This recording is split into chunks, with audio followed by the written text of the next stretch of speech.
up, it's Archie, Cyclones fan, and here's why the Iowa State running backs can make electric plays this year.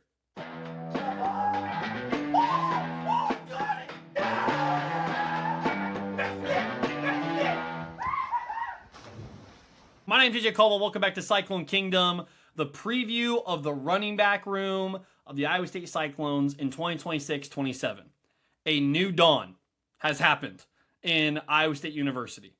You think about David Montgomery and Breece Hall and Carson Hansen and Abu Sama, Mike Warren back in the day, right? Alexander Robinson. There's been some awesome, elite running backs in Cyclone football history, especially in the last 5 to 10 years. A new dawn has happened. And a turnover has happened within the running back room that is a little sketchy for Cyclone fans. I think if we're honest about it, there's plenty of opportunities for guys, but there's not a lot of talent. And that's all love to those guys. But if we're comparing them to what we believe to be RBU, I mean, you think about Breece Hall and David Montgomery and what they represent in the NFL right now, like, that is not what the running back room currently is as constructed. Now, it's a whole new era of Cyclone football, so that's understandable. I think we'd be remiss, or we'd be wrong, rather, to say, oh, well, we should expect Iowa State to still have awesome running backs. That's going to take some time. That is. That's why the 2027 recruiting class is so important. 2028, 2-3 years from now. So what does it mean for this year? What does it mean for the guys that are currently in the room? Let's talk about them. First and foremost, Aiden Flora. Aiden Flora came back to Iowa State. Could have left. Could have gone to Penn State. Could have gone to USC, I think is where Jontez Williams transferred to. Could have gone to Wisconsin with Abu Sama. He decided to come back. He decided to, as he put it in Big 12 Media Days, be committed to his commitment. That means a lot nowadays in college football, especially in this day and age. What is his role in the running back room? We know he's going to be a great special teams player. When we preview the special teams, we will talk about him, in addition to Kyle Conradi and the rest. What is his role as a running back? Because I truly believe it is going to be a collective unit that is going to have to share carries across the board. There's not one guy who's going to separate himself from the others. If there is, it's Aiden Flora. Because his big playability, we've already been able to see as a punt returner, as a kick returner. You put that guy in the backfield, he's going to have electric plays. The question is, can he be consistent?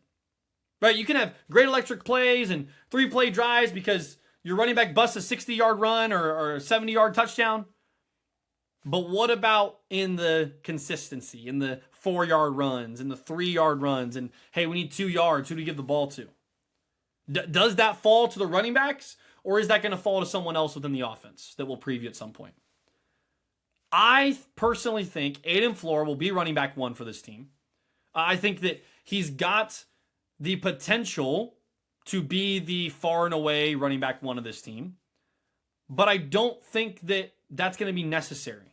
With Jalen Raynor's ability, with the offensive line that has a offensive line coach from Auburn and Coach Thornton that's going to do a great job, I personally think having 2 to 3 running backs that you can rotate in is going to be most helpful for this new era, right? As we talked to Tyler Roll, if you want to go check that out on Cyclone Central, our exclusive Iowa State podcast. As we talked to Coach Roll, he made it clear whether we have to run it or whether we have to pass it, we're going to do whatever it takes to win the game, right? That's what a coach should say. It's a good answer. Is that Iowa State's formula for success? Is running the ball their success? I don't think so. And for that reason, I like Aiden Flora's RB1, but I also like Cameron Pettaway. And I like them sharing kind of the backfield. Cameron Pettaway came in from Oregon State.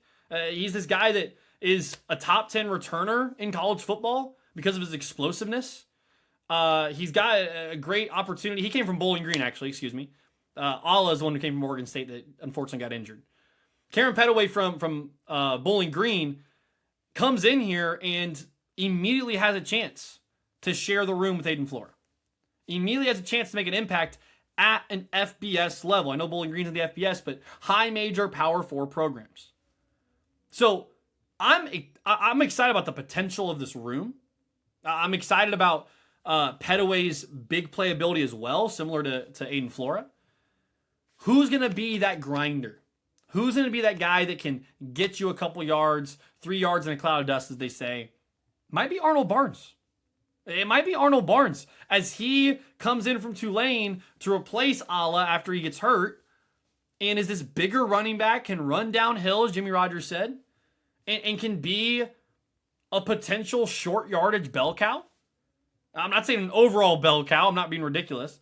But a short yardage guy similar to, I'm a Chiefs fan, similar to Kareem Hunt last year, where, hey, we need 2 yards, give it to Arnold Barnes. That could happen. That could absolutely happen. So from Flora to Pettaway to Barnes, you can throw in River Peppers as well. He's coming off an injury, has a lot of potential and talent as well. So there's a lot of different names to throw in this ring, but those are the 3 that I think of. So what do we think about them? As we're doing with each position group, as we rank them 1 to 10 on the confidence level going into 2026, what do we think about the Cyclone running backs? We gave the coaching staff a 5. We gave the quarterbacks a 7. I think that those are 2 pretty accurate rankings. When it comes to the running back room, I'm in a similar spot as the coaching staff. I'm going to give them a 5. They haven't proved anything. Aiden Flora hasn't proved anything as just a running back. He's only been a special teams guy. Cameron Pettaway is mainly a special teams guy. Arnold Barnes played a little bit as a freshman, hasn't got a lot of experience. So I think that's fair. That's a fair place to put him. I wonder what Iowa State's offensive formula is going to be, because it's going to be stressful. The defense is going to be the unit that keeps us in games. And it's going to be kind of walking through the mud a little bit. So leave your comments down below. What do you think about the Iowa State running back room going into 2026-27? Who do you think starts? Is there a far and away RB1? Is it a collective group as a unit? What do you think overall? Make sure you like and subscribe for all Chiefs and Cyclones content. We're going to roll out these season previews and schedule previews and season predictions coming up soon. So don't miss out on a thing. And as always, roll Clones. And how about those Chiefs?